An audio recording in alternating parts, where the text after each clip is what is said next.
பொதுவாகவே ஜிம்ல work out பண்ண போனோம் அப்படின்னா கண்டிப்பா எல்லாருமே டிஷர்ட் பேண்ட் ஷூ இப்படி இந்த மாதிரியான ஒரு காஸ்டியூம்ல தான் போவோம். அது பொண்ணுங்களா இருந்தாலும் சரி பசங்களா இருந்தாலும் சரி இந்த மாதிரியான ஒரு ஸ்போர்ட் ட்ரெஸ் போட்டுட்டு தான் யூஸ்வலா எல்லாருமே ஜிம் போவாங்க. பட் இங்க கொஞ்சம் டிஃப்ரெண்டா ஒரு பொண்ணு ட்ரெடிஷனல் ட்ரெஸ்ல அதாவது சாரி அணிஞ்சிட்டு வந்து ஜிம்ல எக்ஸசைஸ் பண்றாங்க. அப்படியே ஒவ்வொரு ஒர்க் அவுட்டா அவங்க வேற லெவல்ல பண்றாங்க.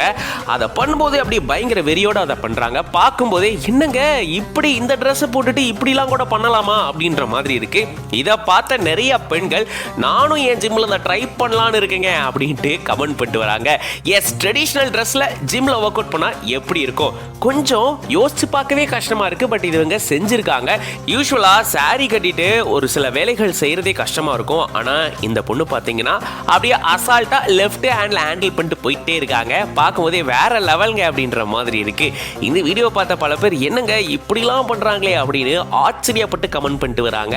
இந்த வீடியோவை பார்த்தாஸ் ஃபிட்னஸ் அப்படின்ற பேஜ்ல இருந்து தான் ஷேர் பண்ணிருக்காங்க. தமிழரசி அப்படின்ற இந்த பொண்ணு தான் இந்த மாதிரி ட்ரெடிஷனல் ட்ரெஸ் போட்டுட்டு அப்படியே ஜிம்ல பயங்கரமா ஒர்க் அவுட் பண்ணிருக்காங்க. இந்த வீடியோ பத்தி நீங்க என்ன நினைக்கிறீங்க அப்படின்றத கமெண்ட்ஸ்ல சொல்லுங்க.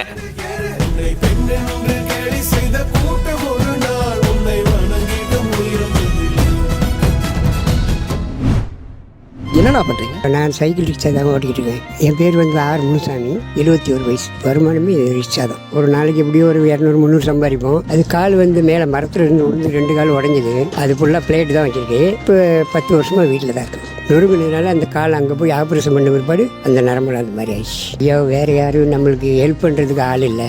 ஒய்ஃபு வீட்டு வேலைக்கு போவாங்க. இந்த மாதிரி பக்கத்தில் ஏதோ கூப்பிட்டாங்கன்னா கையில் தள்ளிட்டு போயிட்டு தள்ளிட்டு வருவேன். அதுதான் எங்கள் 2 பேருக்கு போகலாம். இப்போ ஓட்ட முடியாதுங்க, என்னமே இனி ஓட்டுறதுக்கெல்லாம் முடியாது. ஏதோ மோட்ரு போட்டால் மிதிக்காத போகலாம். ஏதோ 10 ரூபா வந்தால் கூட சம்பாதிக்கலாம். நான் மிதிச்சுக்கிட்டு ஓட்ட முடியாது. மோட்ரு போட எவ்வளோ ஆகும்? மோட்ரு போடனா எப்படி ஒரு 10,000 ரூபா ஆகும். சரி, நம்ம முயற்சி பண்ணுவோம். We are going to surprise you today. எப்படி இருக்கீங்க? மலையில் என்ன பண்ணீங்க? மலையில் தண்ணி ஆறிச்சு, கட்டில் மேலேயே உட்காந்துருந்தோம். சரி தாத்தா, நான் உங்களுக்கு ஒரு சர்ப்ரைஸ் வச்சிருக்கேன். தாத்தா, நீங்கள் கடைசியாக என்கிட்ட சொல்லியிருந்தீங்க உங்களால் வந்து கால் உடஞ்சிருக்கு, மிதிக்க முடியல, வண்டி மிதிக்க முடியலன்னு சொல்லியிருந்தீங்க. வாங்கிட்டு போயிருந்தேன். இன்னைக்கு வந்து அந்த வண்டி வந்து எல்லா வேலையுமே முடிச்சாச்சு. அதை மோட்டர் ஃபிக்ஸ் பண்ணி பெட்ரோல் போட்டு ஓடுற மாதிரி மிதிக்கவே தேவையில்லை. வண்டியை ஸ்டார்ட் பண்ணி ஓட்டினா போயிட்டே இருக்கும். பாப்பா எப்படி தான் இருக்கு?